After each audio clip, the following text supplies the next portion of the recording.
আমাদের যে কেমিস্ট্রি অনার্সের যে ফেজ নিয়ে অধ্যায়টি শুরু হয়েছিল, আজকে তার দ্বিতীয় পর্ব। এবং এই পর্বে আমরা ডিগ্রি অফ ফ্রিডম বলতে কি বুঝি সেই জিনিসটা নিয়ে আলোচনা করব।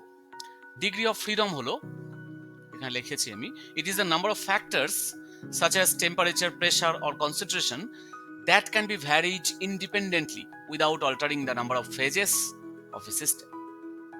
তো এই ব্যাপারটা কি আমি একটা এক্সাম্পল নিয়ে বলি। এর আগের পর্বে আমরা কম্পোনেন্ট বের করা শিখেছিলাম। তো কম্পোনেন্ট বের করার ইকুয়েশনটাও আমাদের জানা আছে। নাম্বার অফ কম্পোনেন্টস অর্থাৎ C equals to number of constituents মানে C dashed minus number of chemical equilibrium minus আরো কিছু কনসেন্ট্রেশন সংক্রান্ত রেস্ট্রিকশন ছিল সেটা। যারা এইটা দেখোনি তারা আমার আগের ভিডিওটা দেখে নাও, তাহলে কম্পোনেন্ট কি করে বের করতে হয় বুঝে ফেলবে। এবং কম্পোনেন্ট না বের করতে পারলে কিন্তু ডিগ্রি অফ ফ্রিডম বের করতে পারবো না, বুঝতে পারবো না আমরা ওই জায়গাটা। তো এটা আমাদের জানা আছে। এবার আমরা একটা এক্সাম্পল নিই।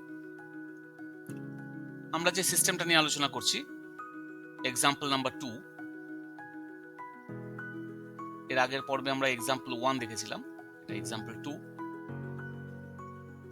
এটা হচ্ছে গ্লুকোজ ইন ওয়াটার।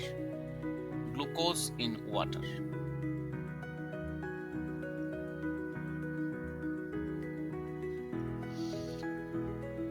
তো এখানে কনস্টিটিউয়েন্ট কয়টা আছে? গ্লুকোজ তো ডিসোসিয়েট করে না। আমরা যদি ওয়াটারের ডিসোসিয়েশনও না ধরি, তাহলে আমরা দেখতে পাচ্ছি এই যে আমাদের সলিউশন, এই যে পাত্রের মধ্যে আমরা যে ওয়াটার নিয়েছি এবং তার মধ্যে আমরা গ্লুকোজ অ্যাড করেছি, গ্লুকোজ অ্যাড করে দিয়েছি। তাহলে এই যে এখানে যে সলিউশনটা আছে, এই সলিউশনের মধ্যে কি আছে? এই সলিউশনের মধ্যে আছে গ্লুকোজ আর ওয়াটার। আমরা কিন্তু এখানে ওয়াটারের ডিসোসিয়েশন কনসিডার করিনি। তাহলে উইদাউট কনসিডারিং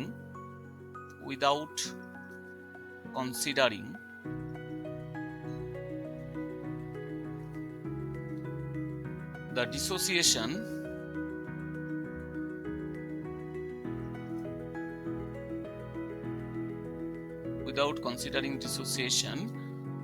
of water. তাহলে এখানে দেখো কনস্টিটিউয়েন্ট আছে দুটো, মানে আমাদের সি ড্যাশড আছে দুইটে। এখানে কোনো কেমিক্যাল ইকুইলিব্রিয়াম নেই এবং জেডও নেই, কোনো রেস্ট্রিকশন নেই। তাহলে নাম্বার অফ কম্পোনেন্ট কয়টা হচ্ছে? নাম্বার অফ কম্পোনেন্ট হচ্ছে 2 মাইনাস 0 মাইনাস 0 অর্থাৎ 2। তাহলে এটা হলো number of components. Number of components. তাহলে আমরা নাম্বার অফ কম্পোনেন্টস পেয়ে যাচ্ছি। এবার আমরা দেখব ফেজ কটা আছে। Phase, number of phases, number of phases.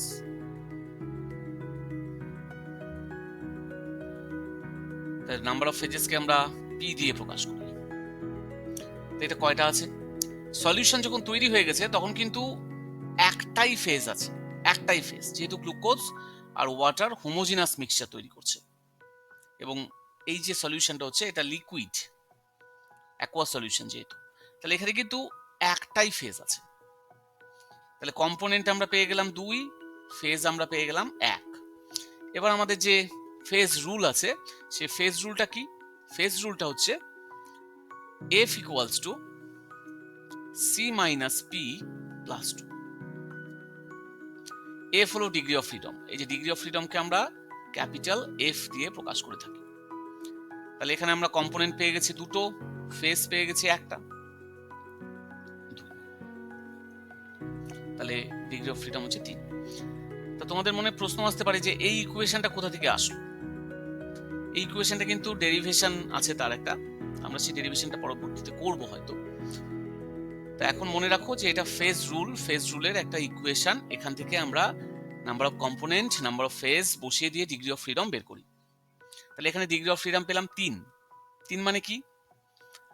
তিনটা ভ্যারিয়েবলকে আমরা চেঞ্জ করতে পারি উইদাউট হ্যাম্পারিং দ্য সিস্টেম। তিনটা ভ্যারিয়েবল কি?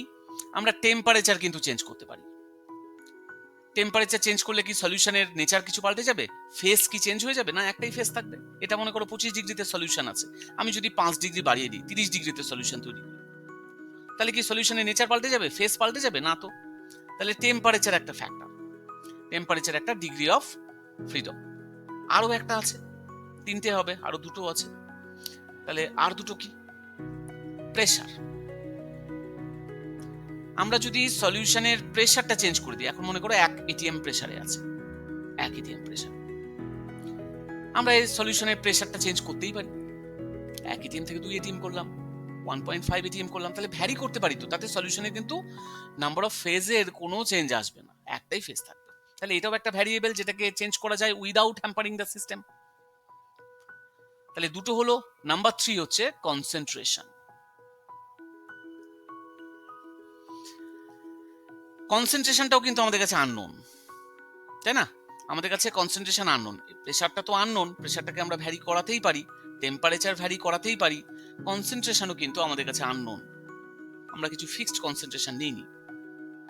তাহলে এই তিনটা ভ্যারিয়েবল কেউ চেঞ্জ করতেই পারে, তাতে কিন্তু এই গ্লুকোজ ইন ওয়াটারের নেচারটা চেঞ্জ হবে না, এই ফেজটা কিন্তু একই থাকবে। মনে করো তুমি 1 গ্লাস জলে হাফ চামচ গ্লুকোজ নিয়েছো, তাতেও একটা ডাইলিউট সলিউশন তৈরি হয়েছে, নাম্বার অফ ফেজ 1। এবার তুমি হাফ চামচ গ্লুকোজের জায়গায় 1 চামচ গ্লুকোজ নিয়েছো, তাতেও কিন্তু কনসেন্ট্রেশন ভ্যারি করলো, কিন্তু গ্লুকোজের যে ফেজের নেচারটা, ফেজটা কিন্তু একটাই হবে, এবং সেটা still dilute solution of glucose in water. তাহলে আমরা টেম্পারেচারকে ভ্যারি করাতে পারি এরকম সিস্টেমের ক্ষেত্রে, প্রেসারকে ভ্যারি করাতে পারি, এবং কনসেন্ট্রেশনকে ভ্যারি করাতে পারি, যেহেতু কোনোটাই উল্লেখ করা নেই। তাহলে এইগুলো হচ্ছে আমাদের মিনিমাম ভ্যারিয়েবল, যেগুলোকে আমরা চেঞ্জ করতে পারি। মিনিমাম না, এটা হচ্ছে আমাদের ম্যাক্সিমাম ভ্যারিয়েবল, যেটা আমরা চেঞ্জ করতে পারি। তাহলে ডিগ্রি অফ ফ্রিডম 3। তাহলে আমরা বুঝে ফেললাম যে কম্পোনেন্ট কটা হচ্ছে, ফেজ কটা হচ্ছে, এবং ডিগ্রি অফ ফ্রিডম কটা হচ্ছে। তা আমি এবার এই কাজটাই করব, কিন্তু এখানে আমরা ধরেছিলাম without considering the dissociation of water. আমরা এবার ওয়াটারের ডিসোসিয়েশন কনসিডার করব, কারণ ওয়াটার তো পার্টলি ডিসোসিয়েট হয়, weak electrolyte, very weak electrolyte. তাহলে আমরা দেখে নিই যে ডিসোসিয়েশন কনসিডার করে কি করা যায়। তাহলে এবার আমরা considering the partial dissociation of water, এটা হিসাব করে আমরা দেখব যে কম্পোনেন্ট কটা, ফেজ কটা, ডিগ্রি অফ ফ্রিডম কটা। তা ওয়াটার যদি ডিসোসিয়েট করে, তাহলে সে তো ইকুইলিব্রিয়ামে থাকবে, H plus OH minus. Glucose কিন্তু স্টিল আনডিসোসিয়েটেড। তাহলে সেক্ষেত্রে আমরা এখানটায় এই সলিউশনের মধ্যে গ্লুকোজ আর H2O তো পাবোই, তার সাথে কিন্তু কিছুটা H প্লাস এবং কিছুটা OH মাইনাসও পাবো। তাহলে আমরা কনস্টিটিউয়েন্ট কয়টা পাবো? কনস্টিটিউয়েন্ট মানে সি ড্যাশড, এটা আমরা পাবো, দেখো, glucose, water, H plus OH minus, মানে 4টি পাবো। কেমিক্যাল ইকুইলিব্রিয়াম রিঅ্যাকশন, এই যে একটা আছে, তাহলে এবারে 1 আসলো। জেড, কোনো রেস্ট্রিকশন। এখানে দেখো, যখন H2O ডিসোসিয়েট করবে তখন H প্লাস আর OH মাইনাস তৈরি হবে, এবং X of H plus equals to X of OH minus হবে। অর্থাৎ যতটা H প্লাস তৈরি হচ্ছে ততটাই OH মাইনাস তৈরি হবে, অর্থাৎ একটার গাঢ়ত্ব জানলে আমরা আরেকটা পেয়ে যাব। তাহলে এটা আমাদের একটা রেস্ট্রিকশন, যে একটার গাঢ়ত্ব জানলে আরেকটা গাঢ়ত্ব পেয়ে যাচ্ছি। তাহলে আমাদের Z হবে 1, কারণ একটা রেস্ট্রিকশন এসছে। তাহলে কম্পোনেন্ট দেখো 4 মাইনাস 1 মাইনাস 1 অর্থাৎ 2, স্টিল কম্পোনেন্ট কিন্তু 2 হবে। কম্পোনেন্ট কিন্তু ভ্যারি করে না একটা সিস্টেমের ক্ষেত্রে, কনস্টিটিউয়েন্ট ভ্যারি করে দিতে পারে। তাহলে এবার ফেজ কটা? P for phase, number of phase. Phase কটা হবে? ফেজ তো একটাই হচ্ছে, কারণ সলিউশন আছে, হোমোজিনাস সলিউশন, তাহলে একটাই ফেজ। তাহলে ডিগ্রি অফ ফ্রিডম কত হবে? F equals two C minus P plus 2। তাহলে কম্পোনেন্ট 2, ফেজ 1 প্লাস 2, তাহলে এখানে আমরা পেয়ে যাচ্ছি 3টা। তাহলে ডিগ্রি অফ ফ্রিডম কিন্তু একই রকমই পাচ্ছি, সেটা হচ্ছে টেম্পারেচার, আগের মতোই, প্রেসার, টেম্পারেচার, প্রেসার, আর কি ওই সলিউশনের কনসেন্ট্রেশন। এই তিনটাই আমরা ডিগ্রি অফ ফ্রিডম পাচ্ছি। তাহলে আমাদের ফ্রিডম পেয়ে গেলাম, ডিগ্রি অফ ফ্রিডম, ফেজ পেয়ে গেলাম এবং কম্পোনেন্ট পেয়ে গেলাম। তো এবার দেখো, আমি যদি এরকম বলি যে আমার এই যে সলিউশনটা আমি রেখেছি এটা কিন্তু 25 ডিগ্রি সেলসিয়াস তাপমাত্রায় রেখেছি। আমি বলে দিলাম যে এর টেম্পারেচারটা ফিক্সড আছে, এই টেম্পারেচারটা মেনটেন করবো। তাহলে এই সলিউশনটা কি হয়েছে, গ্লুকোজ ইন ওয়াটার তো হয়েছে, কিন্তু এটা কত 25 ডিগ্রি সেলসিয়াসে হয়েছে। আমি যেহেতু এটা মেনটেন করে দিয়েছি, মেনশন করে দিয়েছি, তাহলে যখনই আমরা টেম্পারেচারকে ফিক্স করে দিয়েছি তাহলে এবার কিন্তু তিনটে আসবে না ডিগ্রি অফ ফ্রিডম, কারণ টেম্পারেচার তো অলরেডি ফিক্সড। তাহলে আমাদের এখান থেকে -1 হয়ে যাবে, -1। তখন আর টেম্পারেচার আসবে না, তখন কি আসবে, এখানে -1 হবে এবং এই ভ্যালুটা 3 না হয়ে এই ভ্যালুটা হবে 2। এবং দুইটা কি, একটা হচ্ছে প্রেসার, একটা কনসেন্ট্রেশন, কারণ আমরা টেম্পারেচার ফিক্স করে দিয়েছি। তাহলে তখন কিন্তু ডিগ্রি অফ ফ্রিডম হয়ে গেল 2, কারণ তখন আমরা টেম্পারেচারকে চেঞ্জ করতে পারবো না। এই সিস্টেমটা ডিফাইন করতে গিয়ে বলে দেওয়া আছে 25 ডিগ্রি সেলসিয়াসই রাখতে হবে।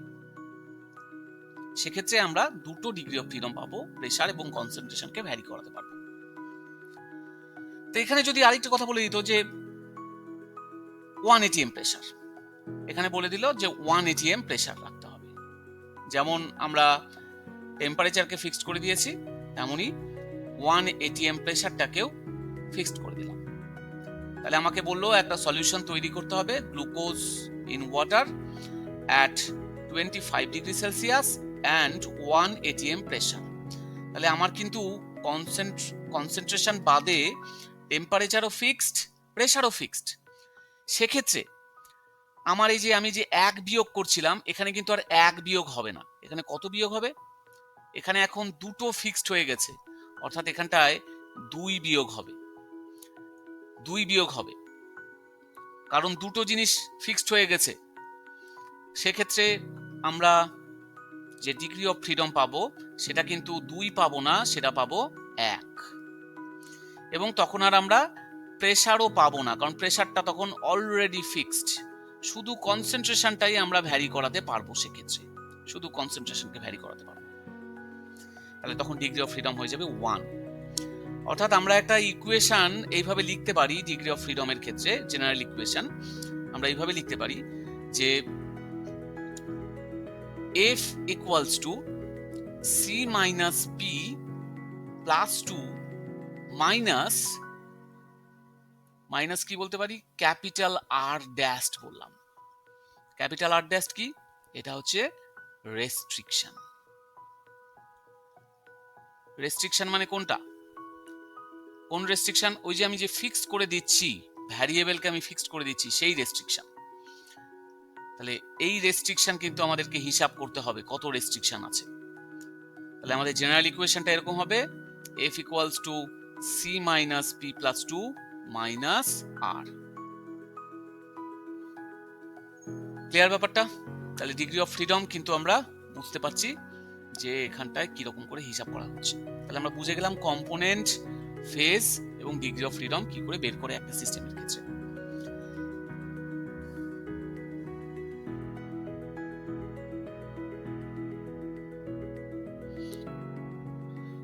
আমি এবার এই যে গ্লুকোজ ইন ওয়াটার, আমি এখানে টেম্পারেচার, প্রেসারের কোনো রেস্ট্রিকশন আরোপ করলাম না। আমি শুধু এখানে বলে দিলাম যে গ্লুকোজ ইন ওয়াটার যেটা আছে সেটা হচ্ছে স্যাচুরেটেড সলিউশন। এটা কি বলছি, আমি বলছি এটা হচ্ছে গ্লুকোজ ইন ওয়াটার তো বটেই, কিন্তু এটা স্যাচুরেটেড সলিউশন। তাহলে saturated solution of glucose in water। তাহলে আমি একটু জিনিসটাকে চেঞ্জ করে দিলাম, শুধু গ্লুকোজ ইন ওয়াটার না বলে আমি বলছি যে এরকম একটা সিস্টেম আছে যেখানে saturated solution of glucose in water. সেক্ষেত্রে আমাদের ডিগ্রি অফ ফ্রিডম কিরকম আসবে। তাহলে এই সলিউশনটা কিন্তু এবার স্যাচুরেটেড সলিউশন। তাহলে কনস্টিটিউয়েন্ট তো আগের মতোই আসছে, কম্পোনেন্ট কি আসবে, কম্পোনেন্টও আগের মতোই আসবে, 4 - 1 - 1 ইকুয়ালস টু 2। কম্পোনেন্ট 2 আসলো, ফেজ কত আসবে? ফেজ তো একটাই আছে, কারণ এটা সলিউশন, অ্যাকুয়াস সলিউশন, একটাই ফেজ। কিন্তু ডিগ্রি অফ ফ্রিডম কত আসবে? F equals to C minus P plus 2 minus restriction, তাই তো আমাদের সূত্রটা এরকম ছিল। তাহলে কম্পোনেন্ট 2 ফেজ 1 প্লাস 2। এবার আমরা রেস্ট্রিকশনের কথা ভাবি। স্যাচুরেটেড বলে দিয়েছে মানে কিন্তু তার কনসেন্ট্রেশন ফিক্সড, কনসেন্ট্রেশন কিন্তু ফিক্সড, কনসেন্ট্রেশন আর চেঞ্জ করা যাবে না, কারণ এটা তো স্যাচুরেটেড সলিউশন। তাহলে এখান থেকে কনসেন্ট্রেশনের যে রেস্ট্রিকশন একটা আসলো, অর্থাৎ কনসেন্ট্রেশন ভ্যারিয়েবল নয়, তাহলে ওটা আমরা মাইনাস করব, তাহলে আমাদের কি আসবে? আসবে হলো 2। তাহলে এবার কে কে ডিগ্রি অফ ফ্রিডম আছে? আমরা টেম্পারেচারকে ভ্যারি করতে পারি, প্রেসারকে ভ্যারি করতে পারি, কিন্তু আমরা কখনোই কনসেন্ট্রেশনকে ভ্যারি করতে পারবো না, কারণ এটা যেহেতু স্যাচুরেটেড সলিউশন বলা আছে। তাহলে আমরা দেখলাম যে বিভিন্ন কন্ডিশনের উপর ভিত্তি করে ডিগ্রি অফ ফ্রিডম কিন্তু চেঞ্জ হয়ে যাচ্ছে। আমরা নেক্সট এক্সাম্পল গুলোতেও কম্পোনেন্ট, ফেজ এবং ডিগ্রি অফ ফ্রিডম কিরকম আসে সেগুলো আমরা দেখব। তোমরা দেখতে থাকো। Thank you.